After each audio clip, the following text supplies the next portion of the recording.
নমস্কার, হাই নিউজে সকলকে স্বাগত জানাই। সঙ্গে রয়েছে আমি ঋতু। ৭৯তম স্বাধীনতা দিবসের শুভেচ্ছা জানিয়ে শুরু করছি আজকের নিউজ টুডে। শুরুতেই দেখে নেব আজকের হেডলাইন্স।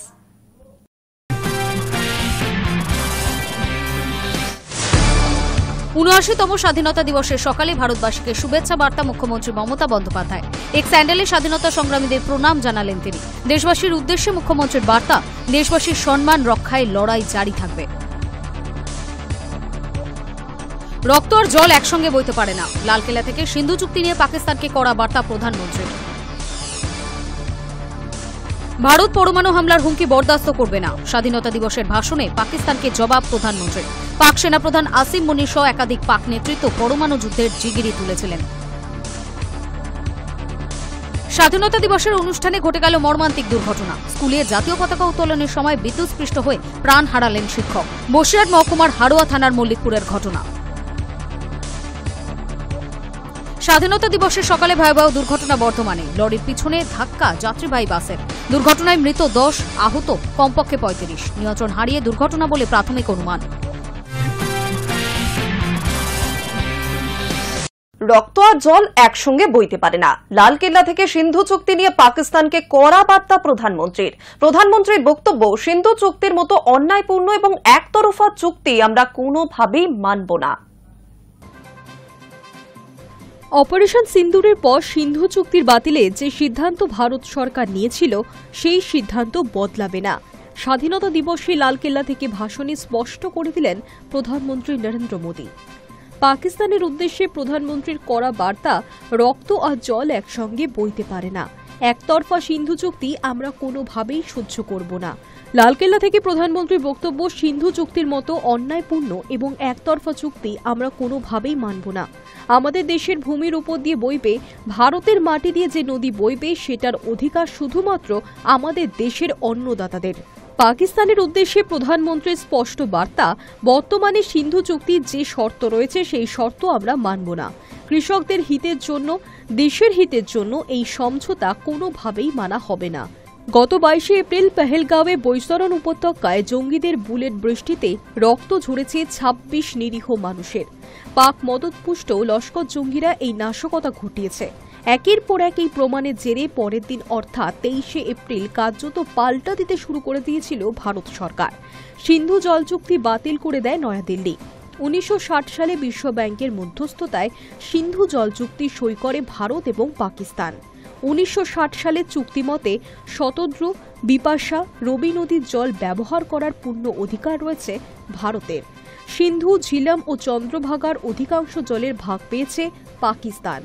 চুক্তি অনুযায়ী বিতস্তা ও চন্দ্রভাগা জলের উপরে পাকিস্তানের অধিকার ৮০%, ভারতের ২০%।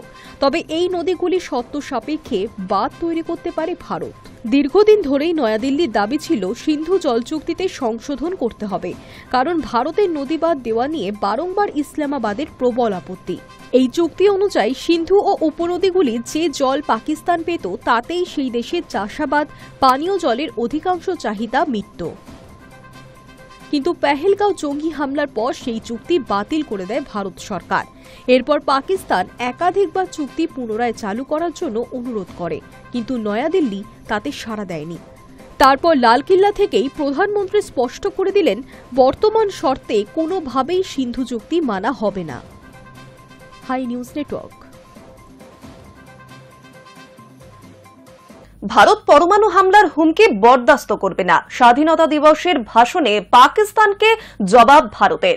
পাক সেনাপ্রধান আসিম মুনির সহ একাধিক পাক নেতৃত্ব পরমাণু যুদ্ধের জিগির তুলেছেন।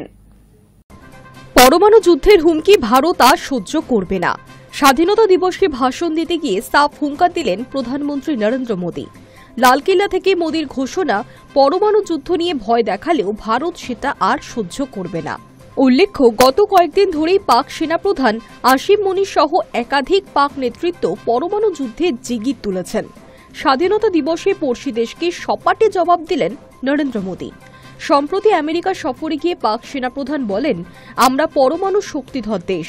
যদি মনে হয় আমরা ধ্বংসের পথে এগোচ্ছি, তবে অর্ধেক বিশ্বকে সঙ্গে নিয়ে আমরা ধ্বংস হব। সেখানে ভারতের নাম না করলেও এই হুঁশিয়ারি ভারতকেই দিয়েছেন মুনির, এমনটাই মত বিশ্লেষকদের। পাকিস্তানি প্রাক্তন বিদেশমন্ত্রী বিলবল ভুট্টো বলেন, যুদ্ধ বাদলে পাকিস্তানের মানুষের ক্ষমতা রয়েছে মোদির মোকাবিলা করার, আর একবার ভারতের সঙ্গে যুদ্ধ হলে পাকিস্তান সিন্ধু ও তার সবকটি উপনদীর দখল নেব আমরা। পরমাণু যুদ্ধ নিয়ে পাকিস্তানের মন্তব্যে ভারতের তরফেও অসন্তোষ প্রকাশ করা হয়েছে। লালকেল্লা থেকেও ফের পাকিস্তানকে হুঁশিয়ারি দিলেন প্রধানমন্ত্রী। সাফ জানিয়ে দিলেন, পরমাণু যুদ্ধের হুমকি ভারত আর সহ্য করবে না। বহুদিন ধরেই এই হুমকি শুনে আসছি।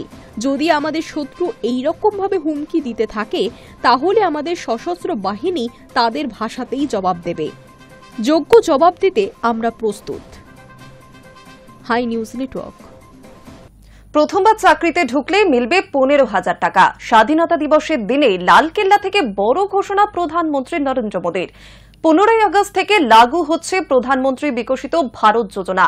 নয়া এই প্রকল্পের মাধ্যমে দেশের 3.5 কোটি যুবক যুবতীর কর্মসংস্থানের সুযোগ তৈরি হবে বলেই মনে করা হচ্ছে। স্বাধীনতা দিবসের দিনে লালকেল্লা থেকে বড় ঘোষণা প্রধানমন্ত্রী নরেন্দ্র মোদীর। প্রথমবার চাকরিতে ঢুকলেই মিলবে 15,000 টাকা। আজ 15 আগস্ট থেকে লাগু হচ্ছে প্রধানমন্ত্রী বিকশিত ভারত যোজনা। নয়া এই প্রকল্পের মাধ্যমে দেশের 3.5 কোটি যুবক যুবতীর কর্মসংস্থানের সুযোগ তৈরি হবে বলে মনে করা হয়েছে। প্রধানমন্ত্রী এদিন বলেন, আজ থেকেই প্রধানমন্ত্রী বিকশিত ভারত যোজনা লাগু করা হচ্ছে। বেসরকারি সংস্থায় প্রথমবার চাকরি পেলেই সরকারের তরফে দেওয়া হবে 15,000 টাকা। প্রধানমন্ত্রীর ঘোষণায় আরও বলা হয়, নতুনদের যে সমস্ত সংস্থা চাকরিতে নেবে তাদের প্রতি কর্মচারী পিছু 3,000 টাকা পর্যন্ত ভর্তুকি দেবে সরকার। নয়া এই প্রকল্পটি কর্মচারী ভবিষ্যনিধি তহবিল সংস্থা অর্থাৎ ইপিএফও এর মাধ্যম পরিচালিত হবে। অন্যদিকে এদিন লালকেল্লা থেকে আরও একাধিক ইস্যুতে বার্তা দেন প্রধানমন্ত্রী নরেন্দ্র মোদী। এমনকি আগামী দীপাবলিতে সাধারণ মানুষকে স্বস্তি দিয়ে আয়কর ক্ষেত্রে আমূল সংস্কারের ইঙ্গিত দেন। লালকেল্লায় দাঁড়িয়ে মোদী বলেন, দ্রুত জিএসটি ব্যবস্থায় বড়সড় বদল আসতে চলেছে। বহু ক্ষেত্রে কর কাঠামোয় সরলীকরণ হবে। অনেক ক্ষেত্রেই বড়সড় কর ছাড় পাবে নিম্নবিত্ত ও মধ্যবিত্ত। উল্লেখ্য, গত বছর অর্থাৎ 2024-এ তৃতীয় মোদী সরকার গঠনের পরই অর্থমন্ত্রী নির্মলা সীতারামনের আর্থিক বাজেটে প্রধানমন্ত্রী বিকশিত ভারত যোজনা প্রকল্পের প্রস্তাব রাখা হয়। নয়া এই প্রকল্পের জন্য 99,04,476 কোটি টাকা বাজেটও রাখা হয়েছে। কিন্তু কবে থেকে এই সুবিধা মিলবে সেই বিষয়ে স্পষ্ট কিছু জানানো হয়নি। কিন্তু এদিনের প্রধানমন্ত্রী নরেন্দ্র মোদীর ঘোষণা অনুযায়ী শুক্রবার স্বাধীনতা দিবসের দিন থেকেই কার্যকর হচ্ছে এই নয়া প্রকল্প। নয়া এই প্রকল্প অনুযায়ী প্রথমবার চাকরিতে যোগ দেওয়া যুবক যুবতীদের 15,000 টাকা দেওয়াই নয়, বেসরকারি সংস্থাগুলিকেও সাহায্য করবে সরকার। High news network.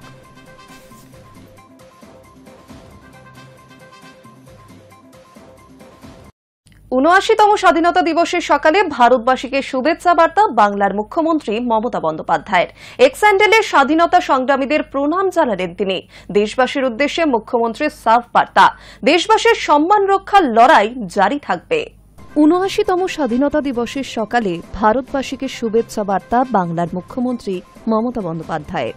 এক্স হ্যান্ডেলে স্বাধীনতা সংগ্রামীদের প্রণাম জানিয়ে মুখ্যমন্ত্রী মমতা বন্দ্যোপাধ্যায় লেখেন, আজকের এই দিনে আমি এই মাটিকেও প্রণাম জানাই। এই মাটিতে জন্ম হয়েছিল দেশবন্ধু চিত্তরঞ্জন দাস, নেতাজি সুভাষচন্দ্র বসু, ক্ষুদিরাম বসু, প্রফুল্ল চাকি, কানাইলাল দত্ত, বিপিন চন্দ্র পাল, প্রীতিলতা ওয়াদ্দেদার, মাতঙ্গিনী হাজরা, মাস্টারদা সূর্য সেন, বিনয় বাদল দীনেশ, বাঘা যতীনের মতো সোনার ছেলেমেয়েরা। এই বাংলায় সেদিন বিদেশি শক্তির বিরুদ্ধে, অন্যায় অত্যাচারের বিরুদ্ধে বুক চিতিয়ে লড়াই করেছিল তারা। লড়াই আমাদের রক্তে। আজও আমরা অন্যায় দেখলে গর্জে উঠি। দেশবাসীর সম্মান রক্ষায় লড়াই জারি থাকবে বলে আশ্বাস দিয়ে মমতা লেখেন, যে সোনার দেশের স্বপ্ন দেখে আমাদের স্বাধীনতা সংগ্রামীরা জীবন মৃত্যুকে পায়ের ভৃত্য করেছিলেন, সেই দেশ গড়ে তোলাই আমাদের লক্ষ্য। আমি নিশ্চিত এই লড়াইয়ে মানুষ আমাদের পাশেই থাকবেন। Hi news network. উত্তর ২৪ পরগনার বসিরহাট মহকুমার হারোয়া থানার মল্লিকপুরে স্বাধীনতা দিবসের অনুষ্ঠানে ঘটে গেল মর্মান্তিক দুর্ঘটনা। ৭৯তম স্বাধীনতা দিবস উপলক্ষে এক বেসরকারি স্কুলে জাতীয় পতাকা উত্তোলনের সময় বিদ্যুৎপৃষ্ট হয়ে প্রাণ হারালেন ওই স্কুলের এক শিক্ষক। মৃতের নাম মনোয়ার হোসেন। উত্তর চব্বিশ পরগনার বসিরহাট মহকুমার হারোয়া থানার মল্লিকপুরে স্বাধীনতা দিবসের অনুষ্ঠানে ঘটে গেল মর্মান্তিক দুর্ঘটনা। ৭৯তম স্বাধীনতা দিবস উপলক্ষে এক বেসরকারি স্কুলে জাতীয় পতাকা উত্তোলনের সময় বিদ্যুৎপৃষ্ট হয়ে প্রাণ হারালেন ওই স্কুলের এক শিক্ষক। মৃতের নাম মনোয়ার হোসেন। তার বাড়ি হারোয়া থানার বগদুরি গ্রাম পঞ্চায়েতের ঝিঙ্কিয়া গ্রামে। স্থানীয় সূত্রে জানা গিয়েছে, শুক্রবার সকালে স্কুল প্রাঙ্গণে স্বাধীনতা দিবসের কর্মসূচি চলছিল। সকাল 8:30 নাগাদ জাতীয় পতাকা উত্তোলনের জন্য প্রস্তুতি নেন শিক্ষক মনোয়ার হোসেন। অনুষ্ঠানের অংশ হিসেবে লোহার পাইপ দিয়ে পতাকার দণ্ড স্থাপনের সময় অসাবধানতাবশত পাইপটি উপরের উচ্চ ক্ষমতা সম্পন্ন বিদ্যুতের তারের সংস্পর্শে চলে যায়। সঙ্গে সঙ্গেই তীব্র বিদ্যুৎস্পৃষ্ট হয়ে তিনি মাটিতে লুটিয়ে পড়েন। ঘটনাস্থলে উপস্থিত শিক্ষক, শিক্ষিকা ও অভিভাবকেরা দ্রুতই তাকে উদ্ধার করে হারোয়া গ্রামীণ হাসপাতালে নিয়ে যান, কিন্তু সেখানে চিকিৎসকেরা তাকে মৃত বলে ঘোষণা করেন। ঘটনাটি ঘটতেই স্কুল প্রাঙ্গণে চরম আতঙ্ক এবং শোকের পরিবেশ তৈরি হয়। শিক্ষার্থীরা এবং স্থানীয় বাসিন্দারা হতবাক হয়ে পড়েন এই অঘটনে। মনোয়ার হোসেন দীর্ঘদিন ধরে ওই বেসরকারি স্কুলে শিক্ষকতার সঙ্গে যুক্ত ছিলেন। সহকর্মী ও প্রাক্তন ছাত্রছাত্রীদের কাছে তিনি ছিলেন একজন জনপ্রিয় এবং পরামর্শদাতা সুলভ শিক্ষক। তার হঠাৎ মৃত্যুতে শুধু স্কুলে নয়, গোটা এলাকা শোকস্তব্ধ। প্রতিবেশীদের কথায় মনোয়ার বাবু ছিলেন শান্ত স্বভাবের, সমাজ সেবায় আগ্রহী একজন মানুষ। স্থানীয়দের অভিযোগ, স্কুল ভবনের পাশ দিয়ে যে উচ্চ ক্ষমতা সম্পন্ন বৈদ্যুতিক তার গিয়েছে তার অবস্থান অত্যন্ত বিপজ্জনক। বহুবার এই বিষয়ে বিদ্যুৎ দপ্তরে অভিযোগ জানানো হলেও কার্যকরী ব্যবস্থা নেওয়া হয়নি। তাদের দাবি, সঠিক নিরাপত্তা ব্যবস্থা থাকলে এ ধরনের দুর্ঘটনা এড়ানো সম্ভব ছিল। বিদ্যুৎ পৃষ্ঠের ঘটনাকে তারা প্রশাসনিক ও অকাঠামোগত গাফিলতির ফল বলেই অভিযোগ তুলেছেন।